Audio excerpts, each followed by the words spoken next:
Salam sejahtera bersama saya Sharon dalam Berita Pagi Sabah, edisi Khamis 27 Ogos 2020. Situasi semasa COVID-19 di Sabah. Dua daerah masih mencatat kes aktif COVID-19 di negeri ini, iaitu Sandakan dan Semporna. Sandakan merekodkan 11 kes dan Semporna 1 kes. Jumlah itu menjadikan 12 pesakit masih dirawat di hospital.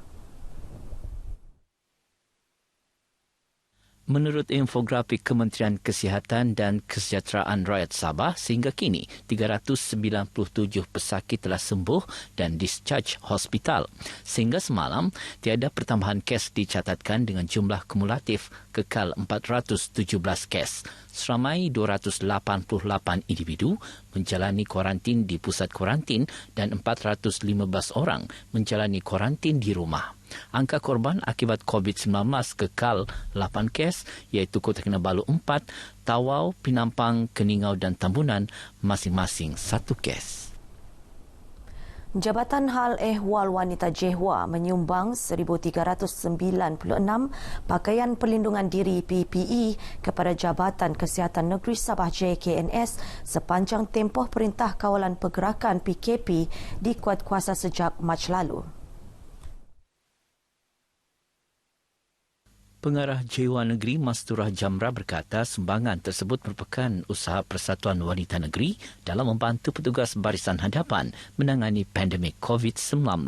Bermula daripada PKP dan kami kata kita masih ada juga sumbangan kepada Jabatan Kesihatan as a frontliner. So kami minta kerjasama dengan Persatuan-Persatuan Wanita. Secara adalah kami mintalah kepada mereka mana-mana yang ingin membantu JEHWA dalam menjahit PPE ini. Beliau ditemui pemberita selepas penyerahan PPE kepada JKNS di Kota Kinabalu. 396 PPE diserahkan dalam majlis ini yang merupakan hasil inisiatif 14 persatuan wanita di negeri ini. Dalam pada itu, Mastura berkata pihaknya merancang untuk membantu wanita yang terjejas semasa pandemik COVID-19 dengan menyumbang barangan dapur.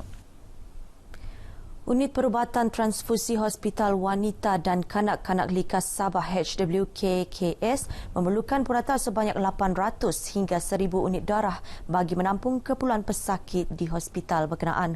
Pengarahnya Dr. Markus Neto berkata hospital memerlukan antara 30 hingga 35 unit darah setiap hari. Bagaimanapun statistik keperluan darah sedikit menurun pada fasa permulaan Perintah Kawalan Pergerakan PKP berikutan langkah hospital menangguhkan pembedahan yang tidak efektif. Jelas Dr. Markus pada Mac lalu 500 unit darah dipindahkan manakala bagi April sebanyak 756 unit darah. Bagaimanapun permintaan darah kembali meningkat sepanjang tempoh Perintah Kawalan Pergerakan Pemulihan PKPP iaitu sebanyak 1,018 unit darah. Sambungan itu, pihak hospital kini mula mempergiat semula kempen derma darah bersama badan berkanun dan agensi kerajaan dengan mematuhi prosedur operasi standard SOP yang ditetapkan Pusat Darah Negara. Dr. Markus turut merayu orang ramai untuk tidak menyebarkan berita palsu mengenai hospital yang mengendalikan kes COVID-19 kerana berupaya menjejaskan kutipan darah yang diperlukan terutama ketika pandemik COVID-19. Beliau menyatakan demikian ketika dihubungi pemberita RTM di Kota Kinabalu. Kilang Lateks Lembaga Industri Getah Sabah LIGS di daerah Beaufort bakal menyediakan peluang pekerjaan dan meningkatkan pendapatan penduduk setempat.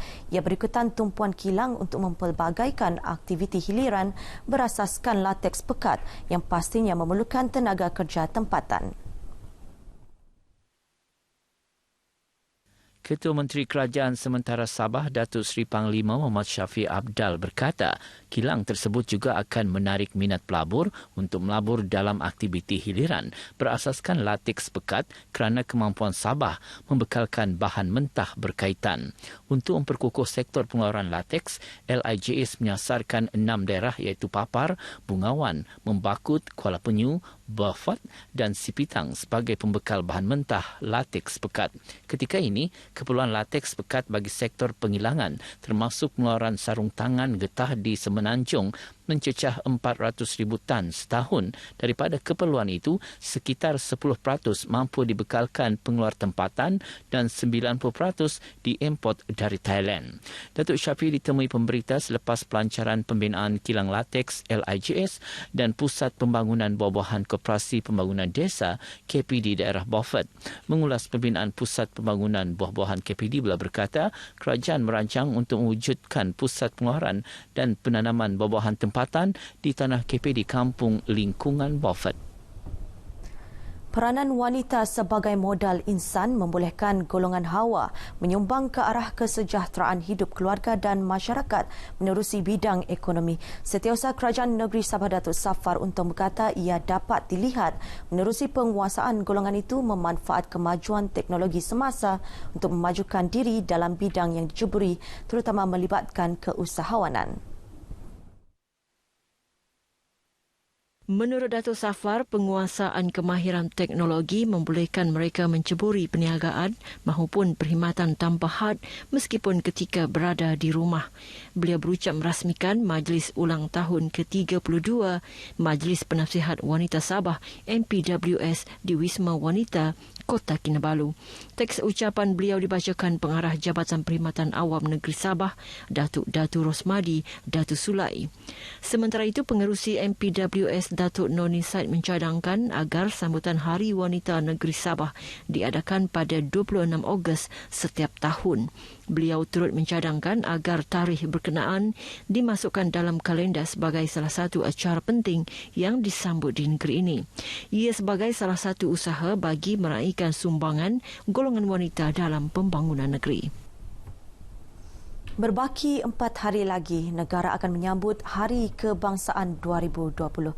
Justru rakyat di negeri ini terus digalak mengibarkan jalur gemilang bukan sahaja secara fizikal tetapi juga secara maya di laman media sosial sebagai menzahirkan rasa cinta dan sayang kepada negara. Pengarah Jabatan Penerangan Sabah Norzawiyah Bulka berkata, meskipun pada tahun ini sambutan tidak diadakan secara besar-besaran seperti tahun sebelumnya, namun ia tidak menjadi penghalang untuk rakyat sama-sama meraihkannya melalui pelbagai cara. Macam Jabatan Penerangan, kita memang menggalakkan rakyat untuk menzahirkan semangat patriotisme tersebut melalui platform media sosial kita. Jadi maknanya di mana-mana pun mereka berada, mereka boleh ambil gambar, ya, dan juga bersama dengan bendera jalur gemilang, dan kita boleh masukkan dalam kita punya platform media sosial supaya nampaklah kemeriahan. Beliau ditemui media di Kompleks Bersepadu Kementerian Komunikasi dan Multimedia Kota Kinabalu.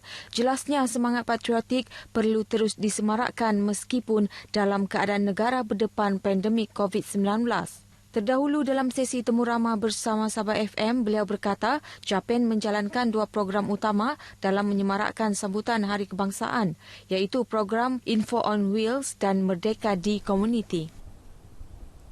Sementara itu, program Info on Wheels IOW dan Merdeka di Komuniti anjuran Jabatan Penerangan di seluruh negeri akan dilaksanakan sehingga 16 September depan. Ketua Penolong Pengarah Bahagian Perkhidmatan Komunikasi dan Pembangunan Masyarakat Azman Sipan berkata, bagi IOW, program tersebut kini mencapai 50% pelaksanaan daripada 500 jumlah program yang disasarkan. Manakala program Merdeka di Komuniti kini mencapai 38% daripada 75 jumlah program yang dirancang. Menurut Azman, kedua-dua program yang dilaksanakan oleh 25 pejabat penerangan daerah itu bagi menyemarakkan sambutan Hari Kebangsaan Negara kali ke-63. Program ini kita adakan sehingga 16 September. Bagi program Merdeka Community ini dan juga IOW. Mana kita kena habiskan 500 program untuk IOW dan juga 75 program untuk Merdeka Community sehingga 16, iaitu sepanjang bulan sambutan bulan kebangsaan ini. Beliau ditemui RTM selepas program Merdeka di Komuniti Pejabat Penerangan Daerah Beluran 2020 di Kolam Acong, Beluran. Terdahulu program yang disertai agensi kerajaan negeri dan persekutuan ini bergerak secara konvoi di sekitar Pekan Beluran dan singgah di beberapa sekolah, seterusnya ke Taman Perumahan bagi mengedarkan jalur gemilang. Turut berlangsung pertandingan memancing dalam peserta konvoi.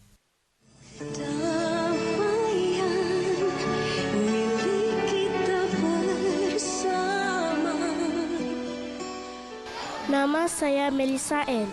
Saya ingin mengucapkan Selamat Hari Kebangsaan 2020. Malaysia prihatin.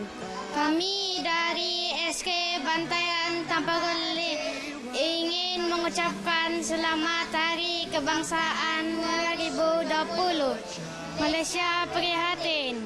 Nama saya Audrey J. Galus. Saya inginkan mengucap Hari Kebangsaan 2020. Sayangilah negara kita. Malaysia prihatin. Kami guru-guru SK Bantaian Tamparuli mengucapkan Selamat Hari Kebangsaan 2020. Malaysia prihatin.